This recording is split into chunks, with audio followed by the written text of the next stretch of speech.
What's going on, sales warriors? Dominic Caminata here in another Warrior Wisdom Walk. I want to thank you for joining me today. The headline of today's Warrior Wisdom Walk is First Impressions Matter. Whether you're in sales, whether you're in leadership and marketing, there's a lot of different positions within the home improvement industry where you make a good first impression or a bad first impression. Even your crews, what type of impression are they making when they show up to the customer's house to install the product or service that you offer.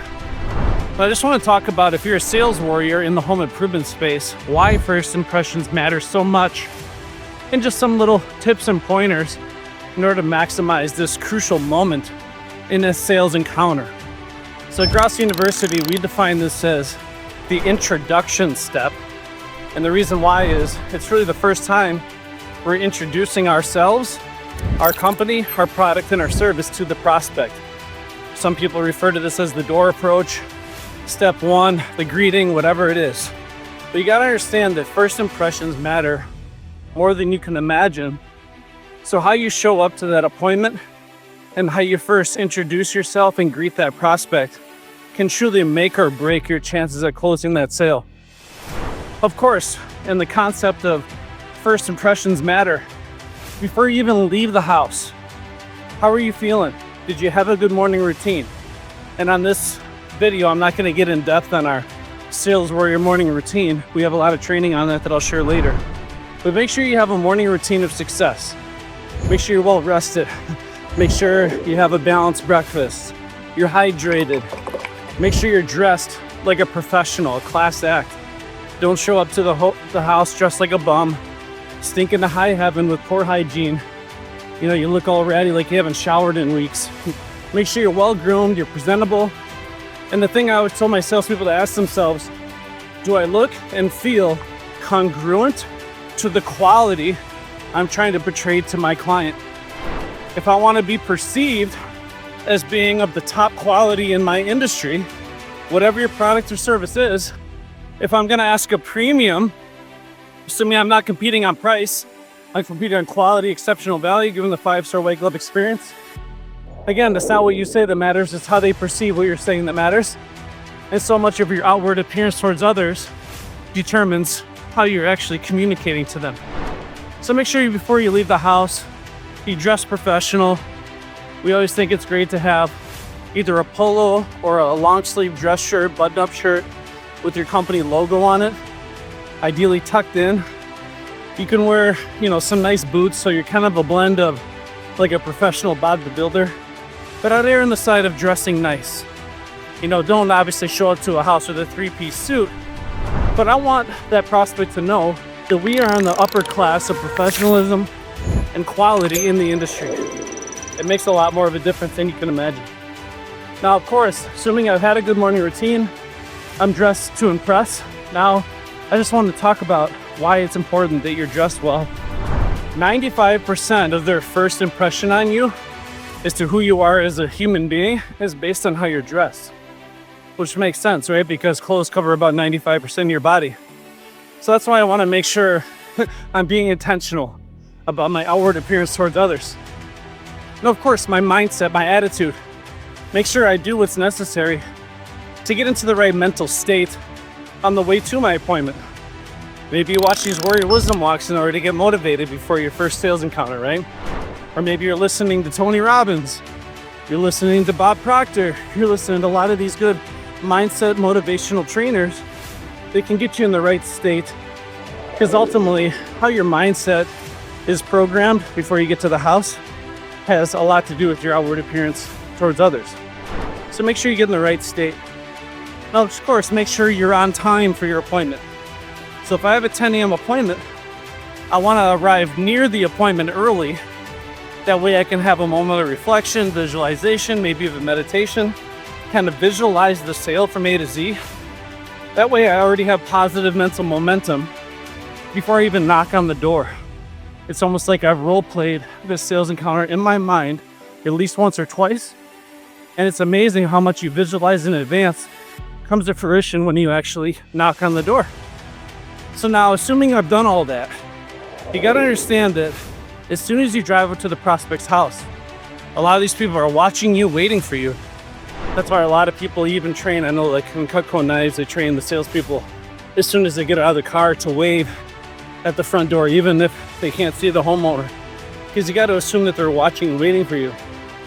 Now, another thing you got to understand is the homeowners, when they schedule a sales encounter for a contractor to come out to give them an estimate on new windows, new roof, new bath, whatever it is, they got an image in their mind and a fantasy that they played in their mind of who this person's going to look like or what this person's going to look like. You got to understand that this person is not you. So they maybe had a vision in their mind of a typical Chuck in the truck who's going to drive up in a rusty old pickup truck. He's got a couple fade spots on the side of his truck where he's changed his name a few times. He's got a pit bull chained to the bumper. Comes out of the truck, he's got a beard down to his knees, a couple dozen missing teeth. He's wearing a t-shirt that says shit happens. And he's got obviously old, raggedy, worn out clothes. So that's the fantasy they have in their mind of who's going to show up for the sales encounter. So you got to understand that when you show up well-groomed, dressed to impress, professional, you show up in a clean vehicle, you're already pattern painting in a way because you're not who they imagine or fantasize would show up to this appointment. And in some cases, they could even be thinking in their mind like, oh, shoot, honey, we got a salesperson coming in our house. The last time this happened, we bought a $3,000 vacuum cleaner. Just so you know, no matter what he says, we're not going to buy, right? Let's let him know right out of the gate, we're not going to buy. So sometimes there could be a wall being built. This is why, as part of my door approach, part of my entire process for the introduction is getting them to lower their defenses, getting them comfortable and relaxed, and getting them to think, feel, and believe they're not required to make any decisions whatsoever. But you got to understand, when you get out of your car and you're walking up to the door, the prospects are making decisions on whether or not they're going to buy from you within as little as 6 seconds. So some of you may have had this experience personally. Have you ever gone to a car dealership or maybe an appliance store or maybe a furniture store where the salesperson walks up to you and for one reason or the other, it's like a spidey sense went off. You're like, no way in hell am I going to buy from this person. There's something about their appearance.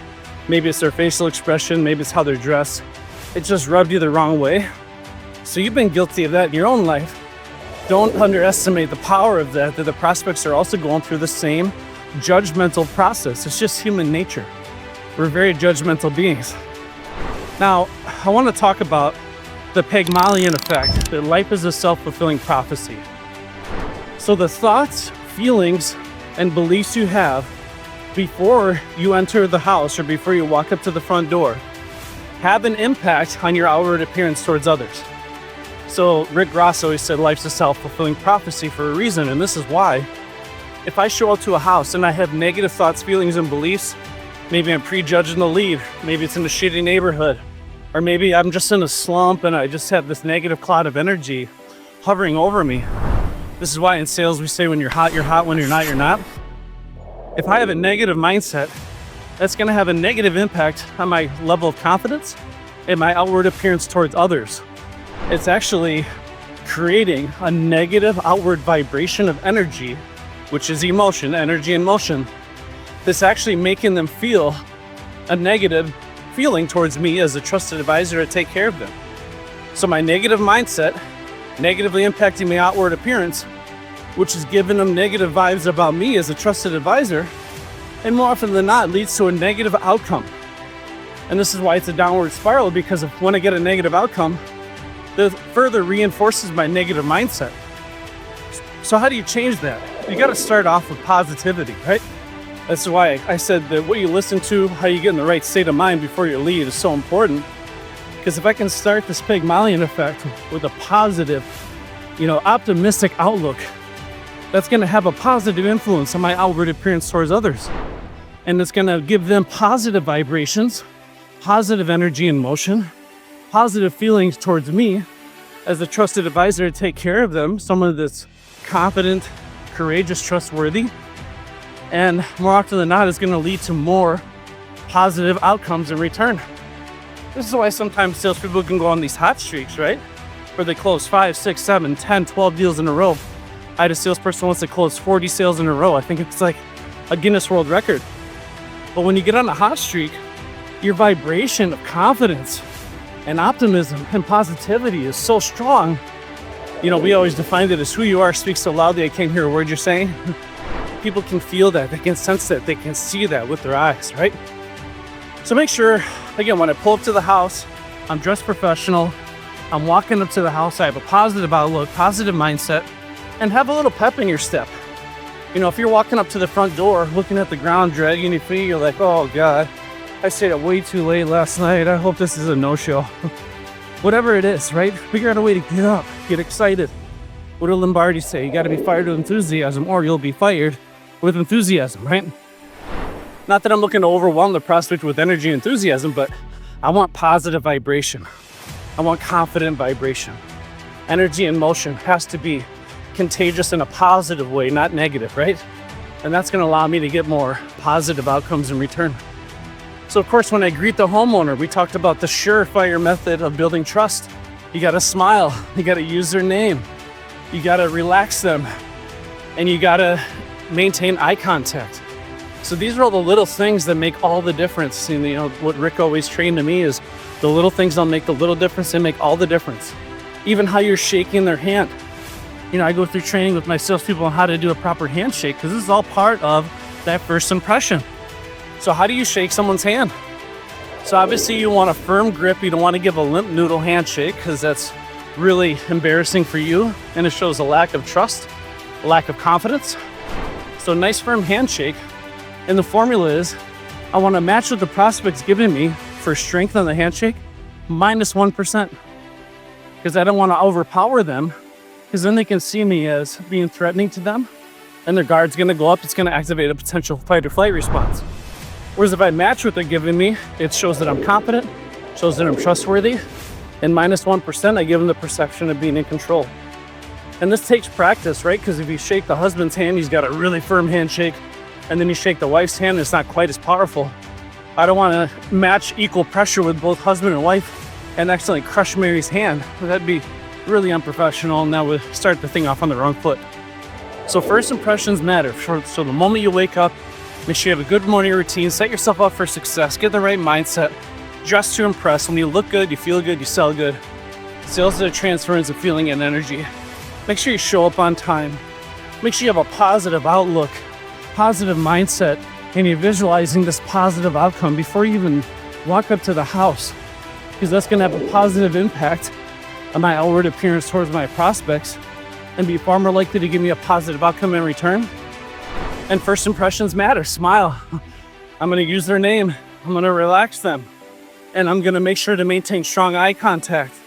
These are all things that immediately, right out of the gate, can help you connect and build trust with anyone.